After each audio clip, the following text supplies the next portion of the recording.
जो मंजिल है अपनी वो दिल से जुदा तो नहीं है।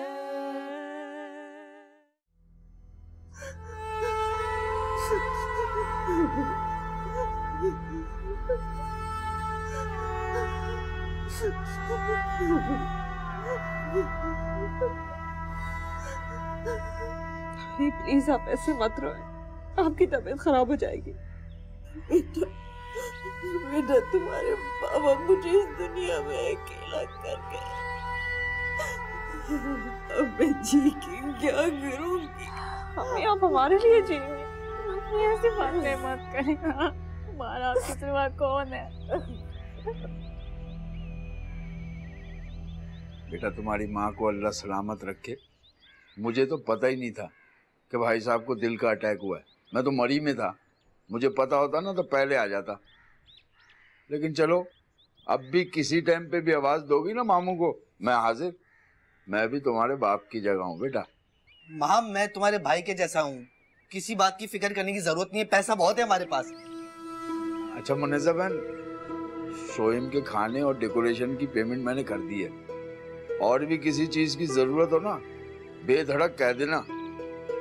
और बहन मैंने सफदर को भी कह दिया है, एक आधा चक्कर यहाँ का लगा लिया करेगा। नहीं, सफदर खुद भी बहुत बिजी होगा, इसकी जरूरत नहीं है। अरे बेटा तुम्हें जमाने की ऊंच नीच का पता नहीं, जिस घर में मर्द ना होना तो लोगों की नजरें और उंगलियां फालतू में इस घर पे उठने लगती है। हाँ, सफदर के आने जाने से ना भरम बना रहेगा। मैं आता जाता रहूंगा।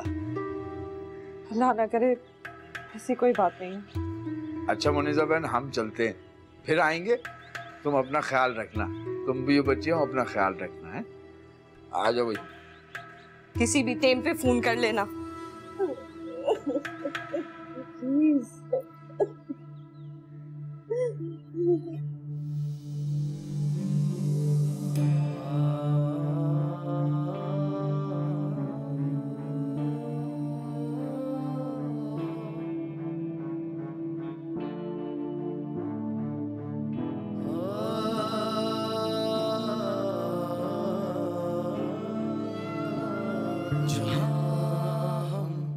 रुकेंगे वहाँ दिल दुखेंगे, लेकिन उम्मीदों के पर तो खुले ही रहेंगे। तलाश करने जो निकलेंगे कहीं तो उसे ढूंढ लेंगे। जो मंजिल है वो दिल से जुदा तो नहीं है।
ऑफिस का काम घर लाने लग गई हो।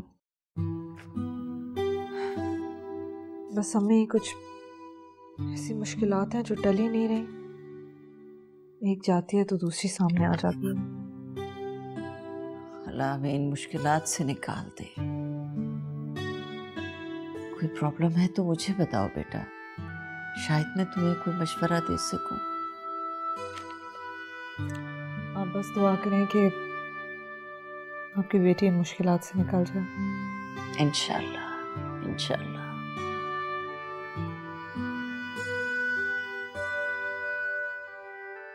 कोई खास मुश्किल लग रही है, कोई खास मसला है? बहुत सी मुश्किलात टल गई हैं, मगर आगे देखती हूँ तो जिंदगी गुजारने का कोई सिलसिला नजर नहीं आता।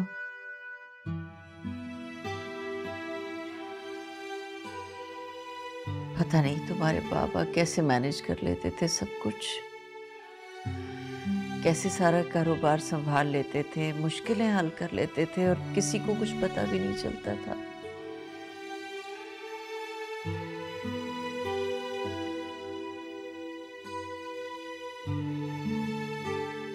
वफा बेटा, वो माहम की फीस का क्या हुआ?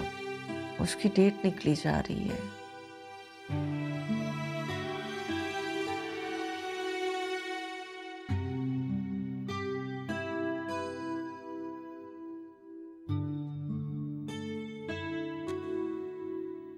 सब ठीक है?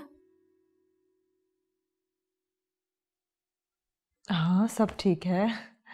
तुम बताओ, how was your day? Day was fine. बस कॉलेज से नोटिस मिल गया है कि अगर सेमेस्टर की फीस जमा ना हुई तो मैं एग्ज़ाम्स में नहीं अपेयर कर सकती।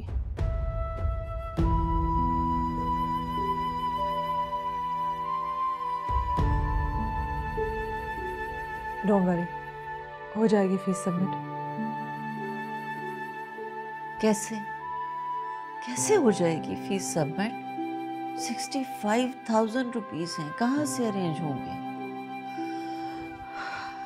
मेरी तो समझ में नहीं आ रहा कि ये किस तरह का बिजनेस था।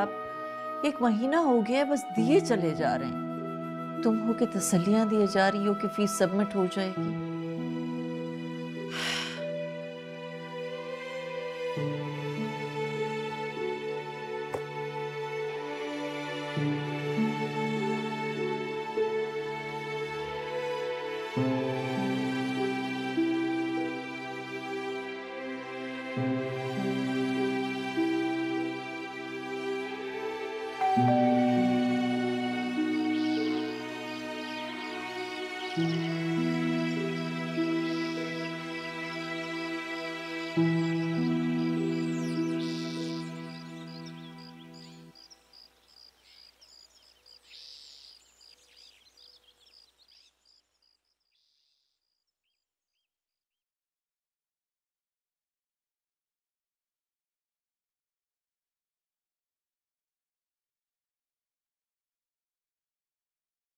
क्या हुआ अम्मी, ये क्या है? नोटिस है, शायद अनवर एंटरप्राइजेस से आया है। मैं देखो। हाँ,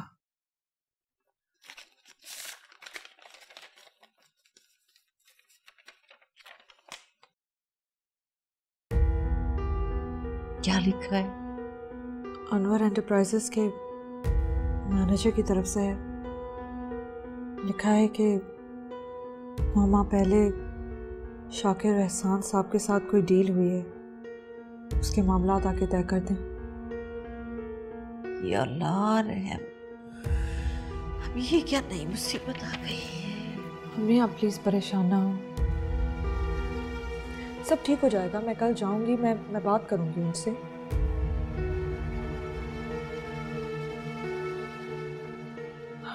मामला तो क्या करने होंगे ना अम्मी, हमें पता होना चाहिए हम कहाँ खड़े हैं। आप ये बात प्लीज माम को मत बताइएगा, मैं कल जाके देख, ठीक है?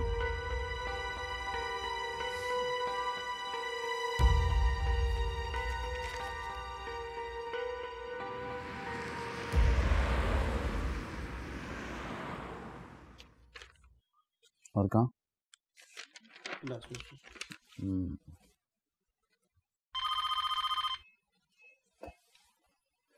जी सर, वफा साहबा आई हैं। कौन, कहाँ से? सर, वो हमारे पार्टनर शाकिर एहसान साहब की साहबजादी हैं।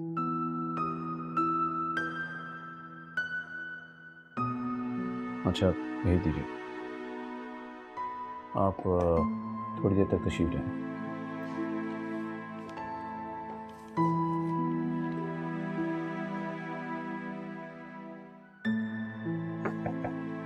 जी आइए। अस्सलाम वालेकुम, मेरा नाम वफा है, मैं मरहूम शाकिर एहसान की बेटी हूँ।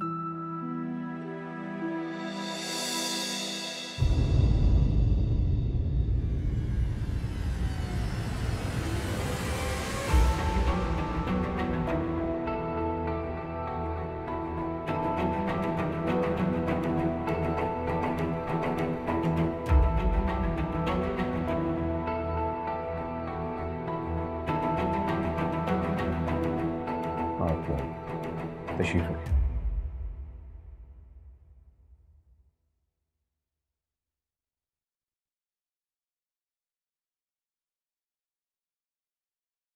महमूद साहब से कहिए कि शाकिर एहसान साहब की फाइल कमरे में भेजते हैं। Thank you.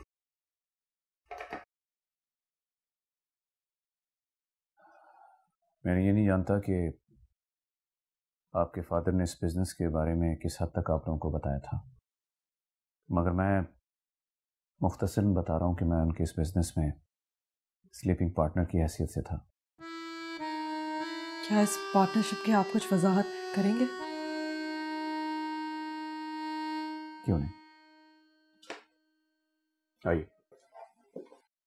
सर ये एग्रीमेंट के पेपर्स हैं और ये कंपनी के प्रॉफिट ड्यूज हैं जो शाकिर एहसान साहब ने अदा करने थे। ठीक है, आप चाहिए, मैं देख लेता हूँ।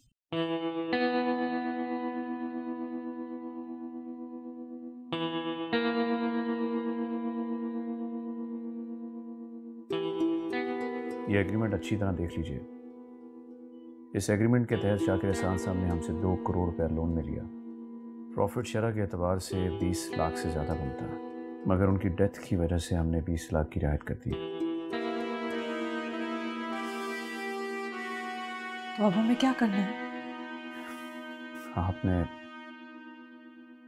जल्द से जल्द कर्ज की अदायगी करनी है। लेकिन हमारे पास तो अब कुछ भी नहीं है, हम इतनी बड़ी रकम कैसे अदा करेंगे?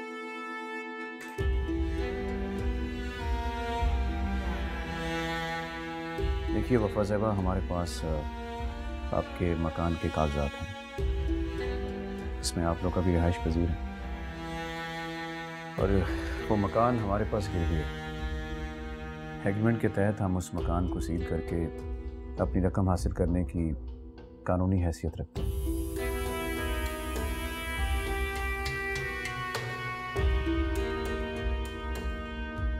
आप इन तमाम पेपर्स की कॉपी मुझे भी दे दीजिए, मैं एक तफसीलन पर नज़र डालना चाहती हूँ। श्योर।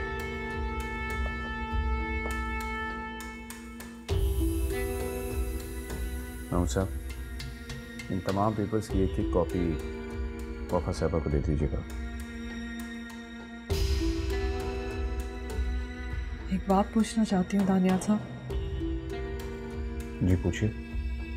हमारा बिजनेस तो ठीक चल रहा था, बाबा ने आपसे इतना पैसा क्यों लिया?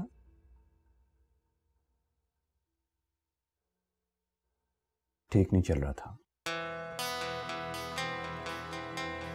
तकरीबन 1.5 साल पहले आपके फादर को एक बिजनेस क्राइसिस से गुजरना पड़ा था। कारोबार की साख संभालने के लिए उन्होंने हमसे रुजू किया। हमने उन्हें रकम फराहम कर दी। एक कारोबारी दुनिया बहुत अजीब होती है वफा साहब। इसमें कभी फ़ायदे के पीछे नुकसान और कभी नुकसान के पीछे फ़ायदा छुपा होता है। एक अच्छा कारोबारी शख्स वही होता है जो अपने कारोबार में अपने फ़ायदे से ज़्यादा अपने नुकसान पर नज़र रखता है। जी मैं समझ सकती हूँ। बाबा शायद एक अच्छे कारोबारी शख्स नहीं थे जो अपने कारोबार से रिश्ते मजबूत करने की कोशिश कर रहे थे।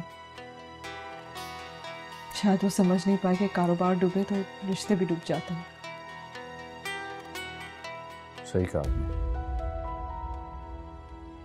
इसलिए मैं रिश्ते कारोबार से अलग रखता हूँ। आप पेपर्स की कॉपी बाहर महमूद साहब से ले लीजिएगा। उम्मीद करता हूँ कि 1-2 दिन में आप इसका हल निकाल लेंगी। मैं आपका मुंतज़िर रहूँगा।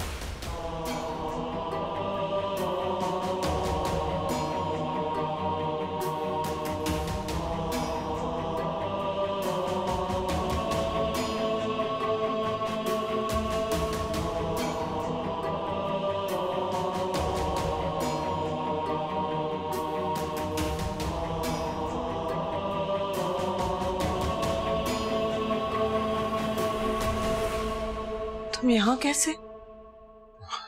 हाँ, मैं तो इसी ऑफिस में काम करता हूँ। तुमने कभी बताया नहीं? क्या बताता और कैसे बताता? अपने वालिद की वफात के बाद तुमने राब्ता ही तोड़ लिया। मैंने कितनी बार फोन किया तुम्हें, लेकिन तुमने मेरी कॉल ही रिसीव नहीं की।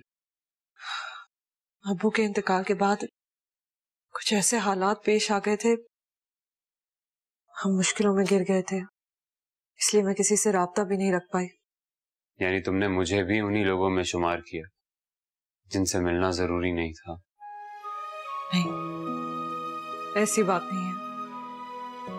इंसान आंधियों में घिर जाए तो औसान खत्म हो जाते हैं। वफा, बहुत कुछ पूछना है, बहुत कुछ बताना है तुम्हें। कहीं चल के बैठे?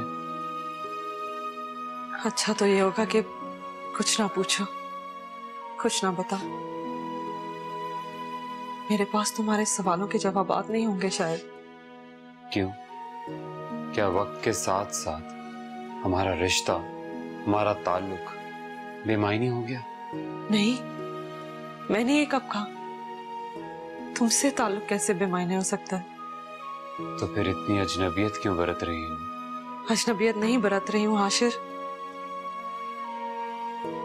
अब मैं तुमसे क्या कहूँ? मुझे अपने फैसलों पे इख्तियार नहीं रहा।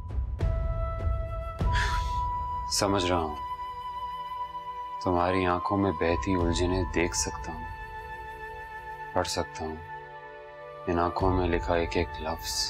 हाँ, तुम देख सकते हो, पढ़ सकते हो, मगर तुम मेरी उलझने दूर नहीं कर सकते।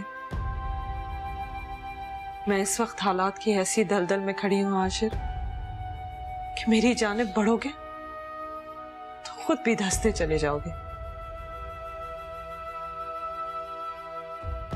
मत बढ़ो मेरी जानिब, अब मत बढ़ो।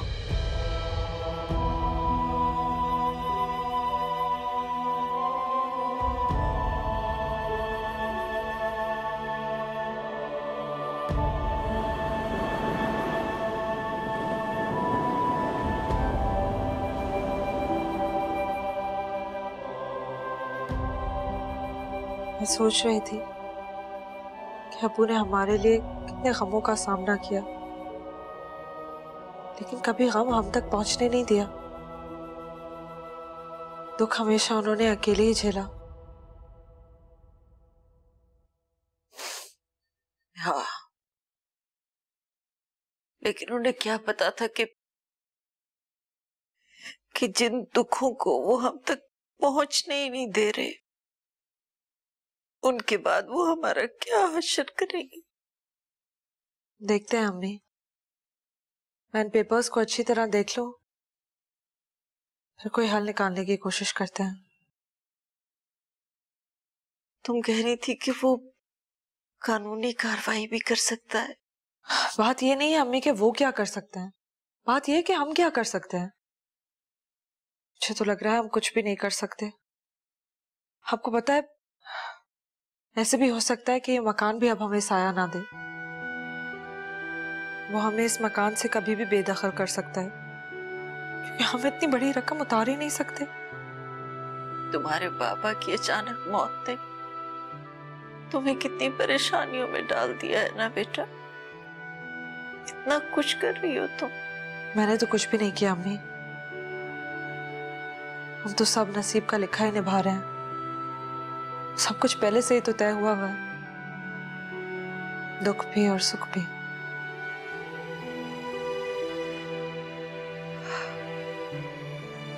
माँ हमको कैसे बताएंगे?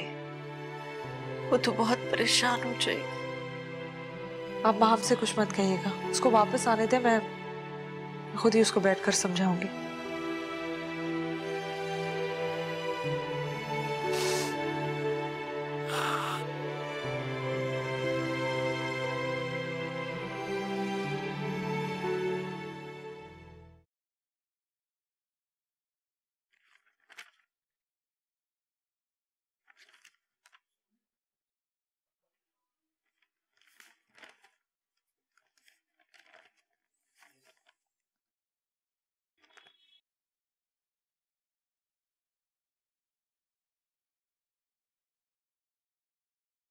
वफा बाजी, कितनी बार दे चुकी हैं ये फाइल। जब उन्होंने सारा काम कानूनी तरीके से किया हुआ है तो फिर आप क्या कर सकती हैं? मैं सोच रही हूँ कि अब्बू ने जब ये एग्रीमेंट साइन किया होगा और जब ये मकान गिरवी रखवाया होगा तो उनके दिल पे कितना भारी पत्थर होगा ना। बात यह है बाजी कि अब्बू ने अपने गिरते हुए बिजनेस को संभालने के लिए कुछ ऐसे जराए इस्तेमाल किए जो शायद उन्हें इस्तेमाल ही नहीं करनी चाहिए थे। माम, ये तुम कैसी फजूल बातें कर रही हो? जानवर भी अपने बच्चों के लिए घोंसला बनाते हैं, मौसम और आफात से उनका तहफ्फुज करते हैं। तो क्या इंसान अपने बच्चों के तहफ्फुज के लिए कुछ भी नहीं करेगा? अब्बू ने जो भी किया, जिस तरह भी किया, हमारे लिए किया। देखिए वफा बाजी, मैं ये नहीं कह रही कि जो उन्होंने किया वो गलत था, लेकिन इस तरह सब कुछ दांव पे लगा देना। कभी कभी इंसान की जिंदगी में एक ऐसा वक्त आ जाता है कि वो सब कुछ दांव पे लगाने के लिए मजबूर हो जाता है। देखा ये जाता है कि उसने किस मकसद के लिए सब कुछ दांव पे लगाया। और अब्बू का मकसद सिर्फ हम थे, हमारा मुस्तकबिल, हम उनकी वजह थे। तो क्या ये घर हमसे छिन जाएगा?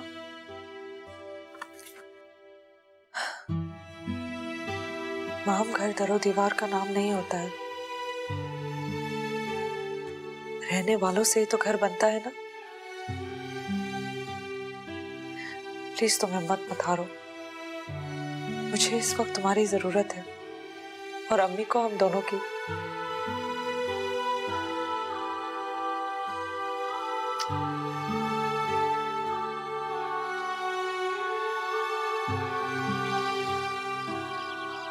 हम भी बिजनेस करते हैं माशाल्लाह, लेकिन आंखें रखते हैं खुली।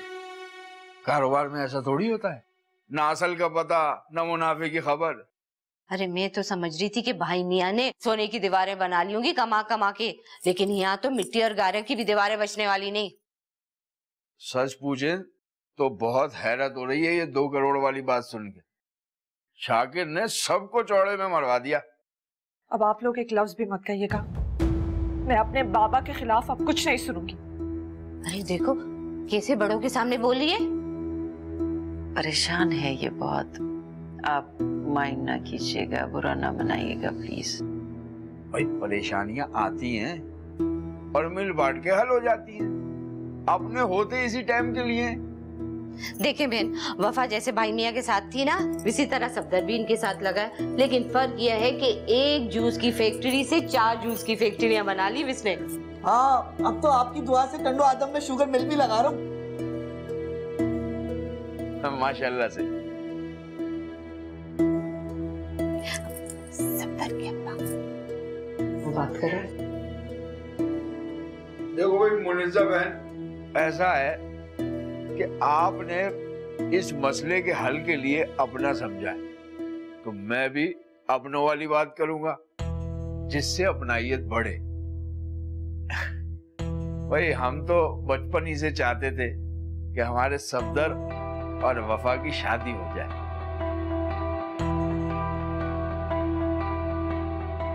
अब ऐसा है कि रिश्ता तय कर देते हैं, फिर हमारा सफदर चुटकियों में 2 करोड़ पार्टी के मुंह पे मारेगा और मकान भी अपना हो जाएगा और रिश्तेदारी भी मजबूत। मामूजान, आपकी इस ख्वाहिश के जवाब में जो इनकार मेरे बाबा ने किया था आज भी वही है। हद होती है, हर शख्स हमारी मजबूरियां खरीदने के लिए आ गया है।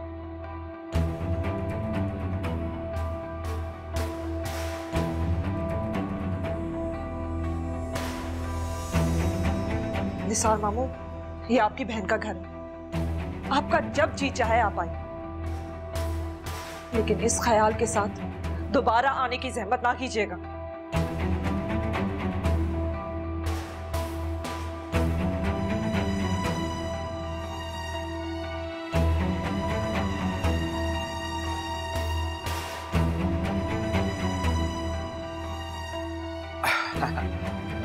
कोई नहीं, बच्ची है, खैर है, लेकिन आप समझाइएगा उसे, अपने अपने होते हैं। फिर आएंगे हम। चलो भाई आ जाओ। आए।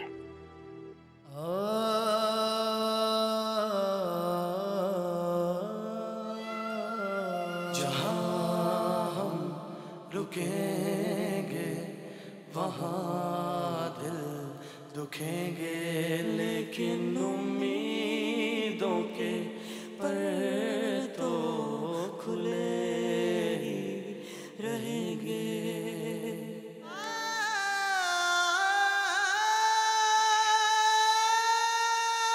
वफा, ये आखिर क्यों तुमने अपने साथ साथ हम सब की जिंदगियों को भी मुसीबत में डाल रखा है? कैसे खत्म होंगे ये वबाल? मम्मी, मैंने ऐसा क्या किया है? क्यों चाहती हो तुम कि हम सब तुम्हारी मर्जी से जिंदगी गुजारें? मैं तो ऐसा कुछ नहीं चाहती। आप बताएं, आप क्या चाहती हैं? मैं क्या करूं? मैं कुछ नहीं चाहती, लेकिन जो वक्त चाहता है वो ही करना पड़ेगा। आखिर ऐसा क्या गलत कह दिया तुम्हारे मामू ने जो तुमने इस तरह का जवाब दिया उन्हें? मामू बाबा की इंसल्ट कर रहे थे और मुझसे बर्दाश्त नहीं हुआ। मान लेना चाहिए बेटा, मान लेना चाहिए कि तुम्हारे बाबा से जिंदगी में कुछ ऐसे फैसले हुए हैं जो नहीं होने चाहिए थे। अब तुम्हारे मामू ने जो हल बताया है वही मुनासिब लग रहा है ना? तो आप चाहती हैं कि मैं सफदर से शादी कर लूं और वो हमारा कर्जा उतार दे? हाँ, तो इसमें ऐसी गलत बात क्या है? करोड़पति है, मुश्किल वक्त में हमारा साथ देना चाहता है, तुम्हारा हाथ थामना चाहता है, तो इसमें क्या हर्ज है? अम्मी, मैं उस मैट्रिक फेल करोड़पति से शादी नहीं करूंगी। अब इन हालात में शहजादे तो आसमान से उतरने से रहे तुम्हारे लिए। कैसे उतारोगी कर्ज? मैं दूंगी कर्ज, इंस्टॉलमेंट्स में दूंगी, मैं जॉब करूंगी, मैं अपनी जिंदगी का फैसला खुद करना चाहती हूँ। आप प्लीज घबराएं मत, मैं हारी नहीं हूं अभी तक।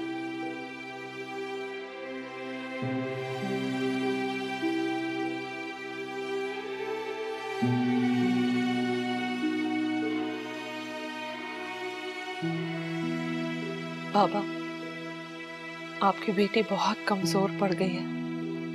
आपने मुझे इन मुश्किलों से निकलना तो सिखाया होता, लेकिन बाबा, आपके जाने के बाद मुझे इस जमाने ने बहुत कुछ सिखा दिया है। मैं बहादुर बनना चाहती हूँ बाबा, और फिर टूट जाती हूँ। आपकी बेटी बुज़दिल नहीं है, मगर कमजोर है।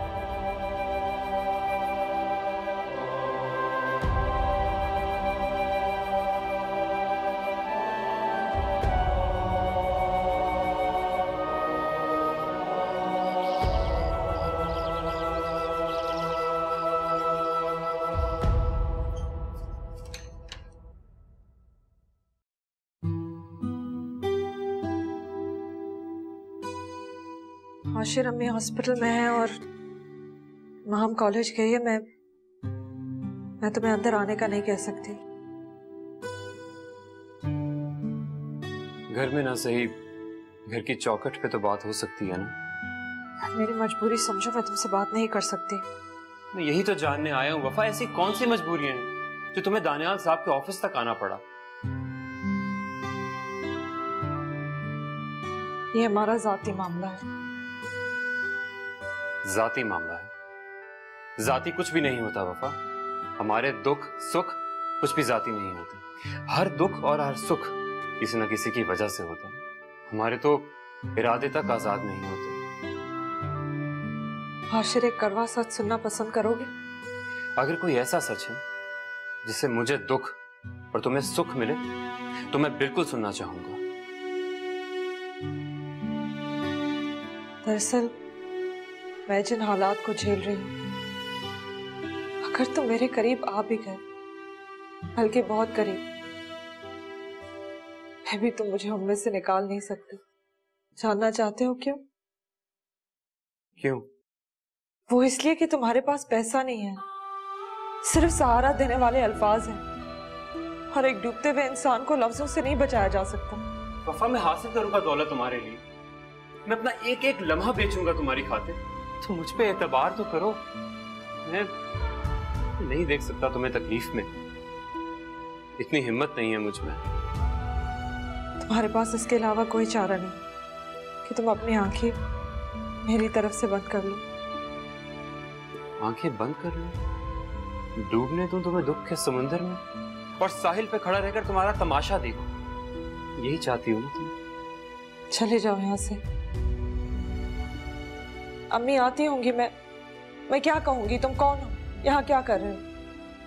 मैं अजनबी नहीं हूँ वफा, अजनबी नहीं हूँ। जिसका दिल धड़कन के साथ धड़के वो अजनबी नहीं होता।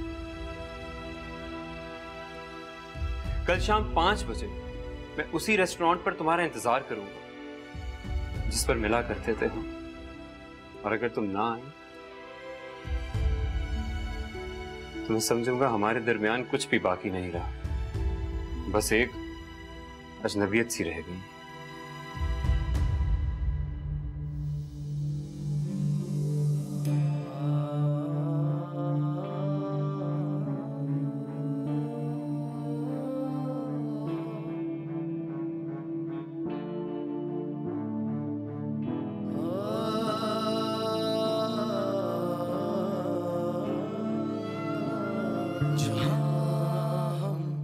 रुकेंगे वहाँ दिल दुखेंगे, लेकिन उम्मीदों के पर तो खुले ही रहेंगे।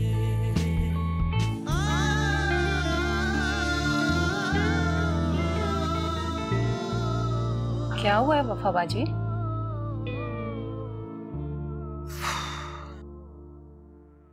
बहुत परेशान हूं मैं माँ। मेरी जिंदगी में वापस आ गया है। कौन? हाशिर भाई? आज घर पे भी आया था। क्या? बाकी? वो मेरे पल पल से आशना होना चाहता है। मुसीबत तो यह है कि वो दानियाल साहब के ऑफिस में काम करता है। वहीं पे इत्तेफाकन मुलाकात हो गई। क्या कहते हैं वो? कहना क्या है, टूटे हुए सिलसिले को वापस जोड़ना चाहता है। उसे नहीं मालूम कि हमारे हालात की किरचियां बिखरी हुई हैं और उन्हें समेटने में खुद भी जख्मी हो जाएगा। बाजी, आप उन्हें इतना कमजोर क्यों समझ रही हैं? हो सकता है कि वो हमारी कुछ हेल्प कर सके। उसके पास कुछ नहीं है माँ, और अगर मैंने उससे कुछ मांगा और वो ना दे पाया तो उसकी इज्जत नफ्स मजरूह होगी। ये मुझे किसी भी कीमत पर कबूल नहीं।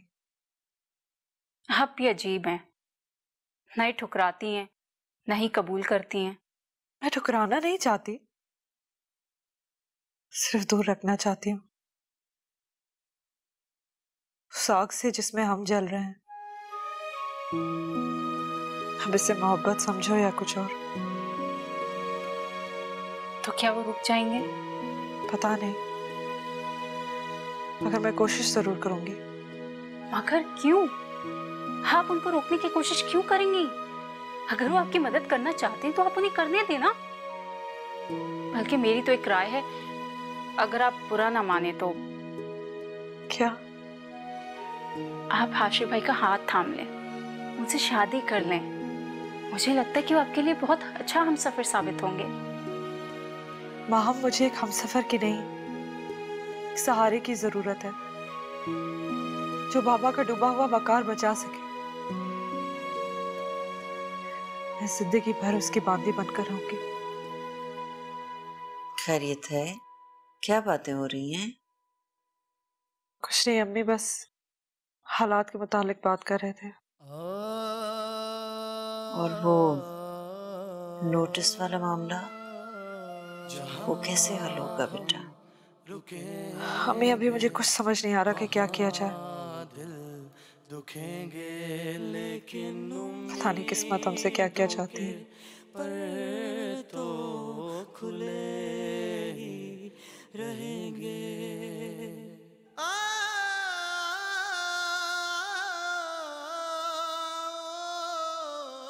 मेरा नाम वफा है, मैं मरहूम शाकिर एहसान की बेटी हूँ।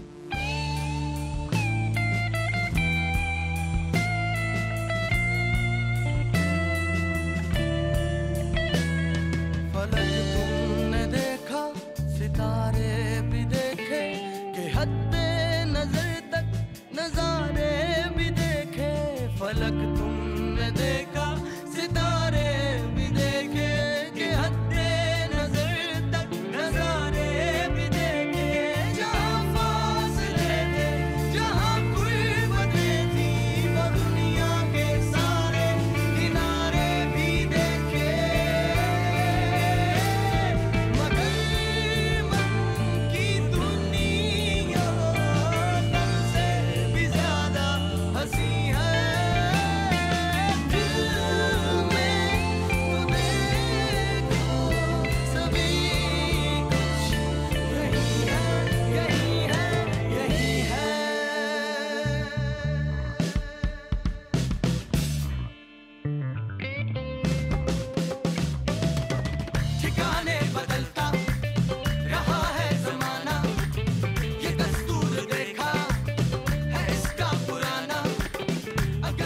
एहसान करते हुए कभी ये एहसास भी नहीं होता कि इस एहसान का बदला कोई छोड़ जाना एहसान से चुका देगा। शाकिर एहसान साहब, आपकी मौत ने वफा से मिलाकर मुझ पर जो एहसान किया है उसे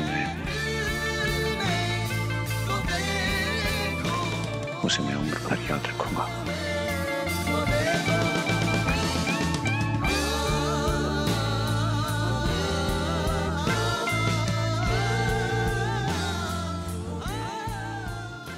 जो मंजिल है अपनी वो दिल से जुदा तो नहीं है।